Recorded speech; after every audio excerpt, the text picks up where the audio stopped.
People's উইলের জায়গাটাকে কতটুকু আমি টেনে নিতে পারবো, এবং যখন কনস্টিটিউয়েন্ট অ্যাসেম্বলির তর্কটা আসবে সেখানে মূল তর্কটা আসবে পিপলস উইলের জায়গা থেকে ইডিওলজিক্যাল ফর্মুলেশনটা কি হবে এই রাষ্ট্রের। আপনি যখন 1972 সালে যেই সংবিধান প্রণীত হয়েছে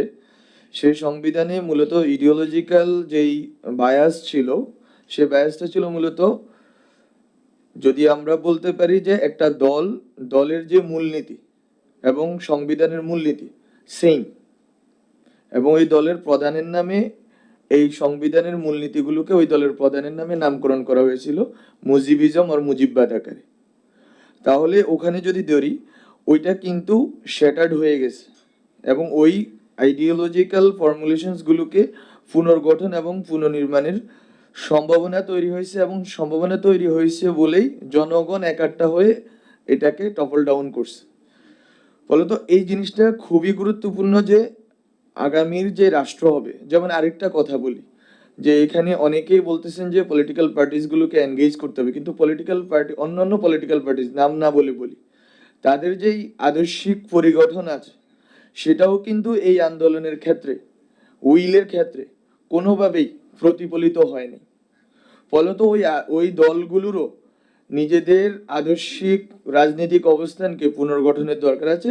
পিপলস উইলের জায়গা থেকে, যে জনগণ কোন কোন অ্যাম্বিশন এবং অ্যাসপিরেশনকে সামনে রেখে নেমে এসেছে সেটাকে একীভূত করা, সেটাকে নিয়ে গঠনের মানে যেই প্রশ্নটা, সেটা আমি মনে করি যে একটা পোস্ট ইডিওলজিক্যাল সিচুয়েশনে আমরা আছি, এবং এই নতুন বাংলাদেশে মূলত ওই জায়গাটাতে আমাদেরকে পৌঁছাতে হবে যেখানে আমরা আগেকার যেই রাজনৈতিক দর্শনগুলোকে আছে ওগুলোকে কিভাবে হচ্ছে আমরা পুনর্গঠন করব। এই পুনর্গঠনের ভিত্তির উপরেই নির্ধারণ হবে মূলত আমাদের স্টেটকে আমরা কিভাবে নতুন নতুন নীতি বা নতুন নতুন বক্তব্যের জায়গা থেকে পুনর্নির্মাণ করব। ফলত আমি মনে করি যে এইটা খুব গুরুত্বপূর্ণ, এবং এই জন্যই আমাদেরকে জনগণের কাছে যেতে হবে। জনগণের যে বৃহত্তর অংশ আছে, বৃহত্তর অংশ আসলে কি চাচ্ছে, এবং তাদের মূলত এই সংবিধানের যেই মৌলিক মানবাধিকার জিনিসগুলো আছে বা আরো অনেকগুলো বিষয় আছে সেগুলো কিন্তু এই নতুন সংবিধান লিখলে যে খুব বেশি ডিফারেন্সেস হবে এরকম না, কিন্তু ডিফারেন্সেসটা হবে কোথায়? আপনারা অনেকেই বলতেছেন পুনর্লিখন করতে হবে, পুনর্লিখনটা হবে কোথায়? ইন্টারন্যাশনাল হিউম্যান রাইটস যেটা আছে এখানে অনেকগুলো কনভেনশন আছে, অনেকগুলো ট্রিটিজ আছে, সেগুলোকে ধরে কিন্তু আমরা হচ্ছে যে একটা প্রত্যেকটা রাষ্ট্রে ওইটাকে ধরে আলোচনা করে বা কিছু স্পেসিফিক টার্মিনোলজি আছে, কিন্তু মূলত পার্থক্যটা নির্ধারিত হবে 1972 সালের পিপল আর এখনকার পিপলের উইলের যে differences, at the same time খুব সতর্কভাবে ওই উইলের কন্টিনিউশনও বটে।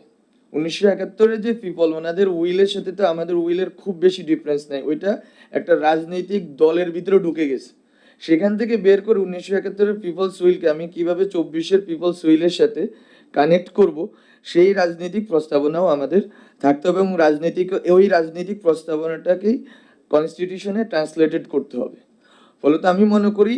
এটা একটা প্রক্রিয়ার বিষয়, এটা শুধুমাত্র পলিটিক্যাল পার্টিজের বিষয় না, বরং সমাজের বিভিন্ন বর্গের মানুষের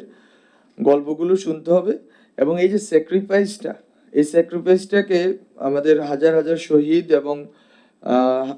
আহত এবং ওনাদের যেই গল্পগুলো, এই গল্পগুলোকে কেন্দ্র করেই আমাদেরকে নতুন বাংলাদেশের কথাটা বলতে হবে।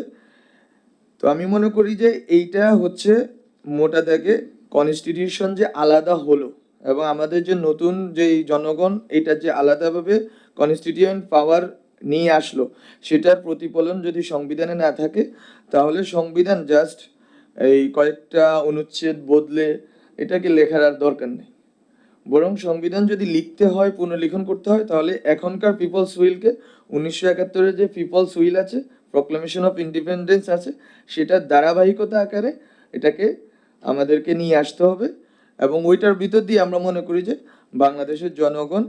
নিজেদের এখনকার যেই বাস্তবতা আছে সেই বাস্তবতায় আদর্শিক রাজনৈতিক তর্কগুলোকে একটা মীমাংসার দিকে নিয়ে যেতে পারবে।